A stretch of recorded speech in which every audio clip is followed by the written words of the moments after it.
సరే. కూటమి ప్రభుత్వం వచ్చి 100 రోజులైంది. ఈ 100 రోజుల పాలన ఎలా ఉంది? 100 రోజుల పాలన 100% సక్సెస్ఫుల్గా సాగింది. ఆ, అధికారంలోకి రాగానే ఏప్రిల్ మే జూన్ కలిపి జూలై తొలి ఇది 4,000 ప్లస్ ఆ 3 నెలలకు 3,000 7,000 రూపాయలు పెన్షన్ ఇస్తామని చెప్పాం. ఆర్థికంగా ఎన్ని ఒడిదుడుకులు ఉన్నప్పటికీ మొదటి అడుగులోనే సరిదిద్దుకొని 65 లక్షల మంది ఆ, వృద్ధులకి పెద్దలకి ఎవరైతే ఆధారపడి ఉన్నారో ఈ పెన్షన్ల మీద వాళ్ళందరికీ పెన్షన్లు అందించడం జరిగింది. ఆ, తరువాత క్రమానుగుణంగా ఒక్కొక్క పథకాన్ని ప్రవేశపెట్టే ప్రయత్నంలో ఉన్న ప్రభుత్వానికి అనుకోకుండా గత మాసంలో వచ్చినటువంటి వరదలు చాలా తీవ్రమైనటువంటి రాష్ట్రాన్ని అతలాకుతలం చేయటం, ఆ, దాంట్లో అంతటి తీవ్రమైనటువంటి ఆర్థిక ఇబ్బందులు ఉన్నప్పటికీ వరదలు వచ్చింది కూడా చరిత్రలో ఇటీవల సంవత్సరాల్లో చూడని రీతిలో అతి భారీ వర్షాలు, ఆ భారీ వర్షాలకు తగ్గట్టు భారీగా వరదలు, దానికి తగ్గట్టుగా విజయవాడ అంతం పెద్ద ఎత్తున దీనిని ప్రభుత్వం అత్యంత సమర్థవంతంగా ఎదుర్కోవడం జరిగింది. దానికోసం స్వయంగా ఈ 74 సంవత్సరాల వయసులో ముఖ్యమంత్రి గారు నిలబడి ఆయన గైడెన్స్ లో ఆయన అడుగుజాడల్లో నడుస్తా మేమందరం కూడా మా బాధ్యత మీద నిర్వర్తించాం. ఎక్కడ ఎప్పుడు కూడా 100కు 100% అనేది సహజంగా డెమోక్రసీలో సాధ్యపడే విషయం కాదు. కానీ ఈ వరదల సందర్భంలో మటుకు నా ఉద్దేశం కనీసం 97-98% మందికి ప్రజలకి త్వరగా ఉపశమనం కలగటం, అక్కడ సహాయ పునరావాస కార్యక్రమాలు, అలాగే ఆ వరద ప్రభావిత ప్రాంతాల్లో ఆ సమయంలో భోజనాలు కావచ్చు, లేకపోతే పాల ప్యాకెట్లు కావచ్చు, మంచినీళ్ళు సప్లై కావచ్చు, తర్వాత భారీ ఎత్తున ప్రజలందరికీ రేషన్ ఇవ్వటం కావచ్చు.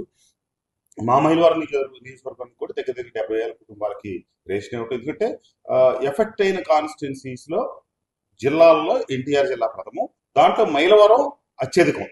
అక్కడ సిటీలో ఒక్కొక్క కాన్స్టిట్యున్సీ పరిధిలో డెన్సిటీ ఆఫ్ పాపులేషన్ ఒక ప్రాంతంలో ఎక్కువ ఉంటుంది కాబట్టి అక్కడ దృష్టి ఎక్కువ కేంద్రీకరించారు చెప్తే ప్రధానంగా ఎన్టీఆర్ జిల్లాలో నష్టపోయిన నియోజకవర్గం మైలవరం కాన్స్టిట్యున్సీ. ఎందుకంటే ఈ బుడమేరు ఎన్ని పొంగింది, ఉధృతంగా నష్టపరిచిందంతా మైలవరం నియోజకవర్గం. కట్టలు దిగి ఇక్కడి నుంచి వెళ్ళిన నీళ్లే విజయవాడ ఊర్లోకి వెళ్ళడం జరిగింది. ఒక పక్క 30-31 వచ్చిన వరదలతో ఫస్ట్ బుడమేరు వల్ల మేము జీకొండూరు మండలం, విజయవాడ రూరల్ మండలం, రెడ్డిగూడెం, మైలవరం ఇవన్నీ ఇబ్బంది పడతా ఉంటే 1వ తారీఖుకి కృష్ణ వచ్చినందువల్ల ఇబ్రహీంపట్నం మండలం కూడా మాకు ఇబ్బంది అయింది. ఒక పక్క బుడమేరు వల్ల సమస్య, ఒక పక్క కృష్ణా నది వల్ల సమస్య. ఈ 2 సమస్యల వల్ల మా నియోజకవర్గం మొత్తం దాదాపుగా 75%-80% పైబడి ప్రజలందరూ అవస్థలు పాలయ్యారు. అనుభవం ఉన్న వ్యక్తి, ఒక దార్శనికుడు, ఒక శ్రామికుడైనటువంటి చంద్రబాబు నాయుడు గారు ఉన్నందువల్ల మేము సకాలంలో చర్యలు చేపట్టడం, ప్రజలకు అందుబాటులో ఉండటం జరిగింది. ఈ 100 రోజుల్లో మీరు అడిగినట్టుగా కొన్ని కార్యక్రమాలు ప్రారంభించడం, ఈ వరదల వల్ల మిగతా కొంత ఇది అవడం, ఇప్పుడే ఒక్కొక్క దానికి క్లారిటీ ఇస్తా ఉన్నారు. దసరా నుంచి ఒకటి మొదలవుతుంది, దీపావళి నుంచి ఒకటి మొదలవుతుంది. ఏవైతే సూపర్ 6 పథకాలు చెప్పున్నారో అవన్నీ క్రమానుగుణంగా స్టార్ట్ అవుతాయి. వరదల్ని మనం సమర్థవంతంగా ఎదుర్కొన్నాము, 100% చేసామంటారు. కానీ వరదల ముంపుకు బాధ్యులు మీరే అని సీఎం జగన్మోహన్ రెడ్డి అంటున్నారు. ఎస్పెషల్లీ మీ రెగ్యులేటర్ వల్ల సరిగ్గా మానిటరింగ్ చేయకపోవడం వల్ల ఇది జరిగింది, ముంపు బాధ్యత అంతా వాళ్ళది అంటారు. జగన్మోహన్ రెడ్డి గారికి అవగాహన రాహించండి. వారికి అసలు పరిపాలనాపరమైనటువంటి అనుభవం కానీ వ్యవహారపరమైనటువంటి అనుభవం కానీ ఇక్కడ రాలేదు జగన్మోహన్ రెడ్డి గారికి. అది సుస్పష్టం. ఎందుకంటే ఆయనకి వాగులకి నదులకి వీటికి తేడా కూడా తెలియదని అనుకుంటా ఉన్నాం. బుడమేరు నది అనే ఒక సందర్భంలో బుడమేరు ఇంకేదైనా ఇట్లా రకరకాల మాడుతా ఉన్నారు. బుడమేరు అనేది చరిత్రలో ఎన్నో సందర్భాల్లో దాని ప్రతాపం చూపించింది. అది ఆకస్మిక వరదలకి పెట్టింది పేరు బుడమేరు. గతంలో 1964లో కూడా తీవ్రమైనటువంటి ఇట్లాంటి పరిస్థితులు వచ్చి చాలా విజయవాడకు విధ్వంసం జరిగింది. ఆ తర్వాతే బుడమేరు డైవర్షన్ ఛానల్ వెలగలేరు దగ్గర హెడ్ రెగ్యులేటర్ కట్టి నేచురల్ కోర్స్ అయినటువంటి బుడమేరుకి నీరు వెళ్లకుండా డైవర్ట్ చేసి కృష్ణానదిలో ఫెరీ దగ్గరికి ఇబ్రహీంపట్నం దగ్గరికి వెళ్ళేటట్టుగా ఏర్పాటు చేశారు. అక్కడ 30వ తారీఖు పడిన వర్షాలు, 31వ తారీఖు పడిన వర్షాలు దాదాపుగా తక్కువ పడిన దగ్గర 25 సెంటీమీటర్లు పడింది. 30 సెంటీమీటర్లు, 40 సెంటీమీటర్లు, 45 సెంటీమీటర్ల దాకా వివిధ ప్రాంతాల్లో వివిధ వర్షపాతాలు నమోదయ్యాయి. మా నియోజకవర్గంలోనే రకరకాల అంత భారీ స్థాయిలో పైన ఉన్న కొండలు ఉన్నాయి, కొండపల్లికం, వాటన్నిటిలో పడిన వర్షం వల్ల ఉధృతంగా ఒక ఉదుటి నుంచి బుడమేరులో పడింది. దానికి అనుబంధంగా ఉన్నటువంటి పులివాగు కావచ్చు, కోతులు వాగు కావచ్చు, రకరకాల వాగులు ఇవన్నీ కూడా ఈ ఉగ్రరూపం దాల్చింది. 31వ తారీఖు సాయంత్రం దాదాపుగా 5:30 ప్రాంతంలో మీకు వీడియో చూపిస్తాను. గేట్లు ఎత్తే ప్రయత్నం జరుగుతుండగానే గేట్లు పైనుంచి నీళ్లు వెళ్తా ఉన్నాయి. అక్కడ కరెంట్ లేదు ఆ టైంలో. జనరేటర్తో మెల్లిమెల్లిగా ఎత్తుతా ఉన్నారు. ఎత్తుతా ఉండగానే గేట్లు పైనుంచి పొరిగిపోతా ఉంది వాటర్. 9:30కి వీడియోలు తీయడానికి కూడా సాధ్యపడలేదు. గేట్లు ఎత్తారు. అప్పటికి ఎత్తిన తర్వాత గేట్లు పైనుంచి 4:30 అడుగులు నీళ్లు ప్రవహిస్తా ఉంది.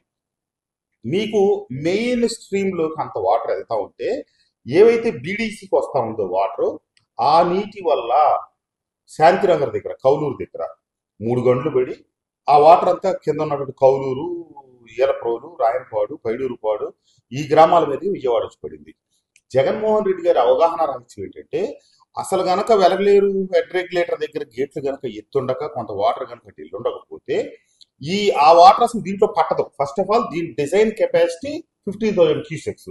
కానీ అంటే 37,000కి డిజైన్ చేశారు, కానీ ప్రస్తుతం దాన్ని ఆధునీకరించినందువల్ల 15,000 కెపాసిటీ కొన్నారు. అది కూడా సరైన గత 5 సంవత్సరాల్లో మెయింటెనెన్స్ లేనందువల్ల అది 10,000, 12,000 నుంచి తీసుకునే పరిస్థితి లేదు. కొంత అటు వెళ్ళి ఆ వచ్చిన బ్యాలెన్స్ ఇటు వచ్చినందువల్ల ఇన్ని గంటలు పడ్డాయి. అదే కనుక గేట్లు ఎత్తుండకపోతే ఇటు జరిగే విధ్వంసం ప్రళయ విధ్వంసం అయిపోయింది. ఇది వెలగలేరు దగ్గర గేట్లు ఎత్తుండకపోతే గ్రామాలు కొట్టుకుపోయాయి. మృతుల సంఖ్య 50లో ఉండేదా, 100లో ఉండేదా, దాటిపోయేది అనేది మన చెప్పరాలు గారి విషయం అనమాట. అది మొదట్లో మాట్లాడారు. తర్వాత ఆ వాయిస్ తగ్గించుకున్నారు. ఎందుకంటే వాస్తవాలు కొంత రియాలిటీలోకి తెలిసినట్టున్నాయి. అది ప్రకృతి వైపరీత్యం. దాన్ని ఆపటాన్ని కానీ దాన్ని అదుపు చేయడానికి ఆ నిమిషంలో సాధ్యపడే విషయం కాదు. కానీ ఈ విమర్శలు చేసే జగన్మోహన్ రెడ్డి గారికి తెలియాల్సిన విషయం ఏంటంటే, 2014-19 తెలుగుదేశం ప్రభుత్వ హయాంలో దాని ఆధునీకరణ కోసం 200 పైసలు కోట్లు శాంక్షన్ చేశారు, టెండర్లు పిలిచారు. ఆ ప్రభుత్వ చివరి దశలో టెండర్లు ఫైనల్ అయినాయి. ప్రభుత్వం 2019లో జగన్మోహన్ రెడ్డి గారు అధికారంలోకి రాగానే గత ప్రభుత్వంలో శాంక్షన్ చేసిన, అంటే 14-19లో చేసిన పనులన్నీ రద్దు చేయటం, ఆ హయాంలో మొదలెట్టిన పనులన్నీ రద్దు చేయటం జరిగింది. సరే, ఏం చేశారో తెలియదు. 2021కి ఆ వర్క్ని బీడీసీ ఆధునీకరణ పనులు ప్రారంభించారు. దాన్ని ఒక శాసనసభ్యుడిగా నేనే వెళ్ళి కొబ్బరికాయ కొట్టి పనులు ప్రారంభించాను. వాళ్ళు పనులు మొదలెట్టారు. ఒక 20-23 కోట్ల రూపాయల పన్ను మనం చేసిన తర్వాత ప్రభుత్వం మళ్ళీ అర్ధాంతరంగా ఉత్తర్వులు ఇచ్చి ఆ పని ఆపేయించింది, చేయలేదు. అదే గనక ఆధునీకరణ పనులు పూర్తయ్యి లైనింగ్ పూర్తయ్యి ఉంటే ఖచ్చితంగా మొన్న ఇంత విధ్వంసం జరిగింది. అది విధ్వంసం తగ్గేది. అసలు పూర్తి జరగదని నేను చెప్పను. ఎందుకంటే ఎప్పుడు 7-8 క్యూసెక్కులు వస్తేనే, 10,000 వస్తేనే ఉగ్రరూపం దాల్చెప్పడం వేరు. ఆ రోజు 40,000 క్యూసెక్కులు పైబడి వచ్చినాయి. కొన్ని ఒక 14 గంటలు, 12 గంటల పాటు. దాన్ని ఆపటం అనేది ఎవరి వల్ల సాధ్యపడే విషయం కాదు. కాబట్టి జగన్మోహన్ రెడ్డి గారు అవగాహన రాహిత్యంతో మాట్లాడుతూ ఉన్నారు. ఆయనకి దాని గురించి సరైన సమగ్రమైన సమాచారం లేదు. ఏ ప్రాంతంలో ఉన్నటువంటి వాగులైనా, ఏ ప్రాంతంలో ఉన్నటువంటి నదులైనా ఆ ప్రజలకి వాళ్ళ తరతరాల నుంచి కొన్ని అవగాహనలు ఉంటాయి. దాన్ని ఇప్పుడు మన ఇరిగేషన్ అధికారులు వీళ్ళందరూ ఏంటంటే క్రమానుగుణంగా కొద్ది రోజులు పనిచేస్తారు, వెళ్ళిపోతుంటారు. దీని యొక్క ఉగ్రరూపం తెలిసినటువంటి అధికారులు ఇప్పుడు విధుల్లో లేరు. ఇప్పుడు ప్రకృతి విలయతాండం జరిగినప్పుడు మొన్న మీరు పత్రికల్లో గమనించారు లేదో, జార్జియాలో, అమెరికాలో ప్రకృతి విలయతాండం చేసి అగ్రరాజ్యం, అభివృద్ధి చెందిన రాజ్యం, మనది అభివృద్ధి చెందుతున్న దేశం, అక్కడే వరదలకి ఎఫెక్ట్ అయింది. ఏంటంటే అది నేచర్.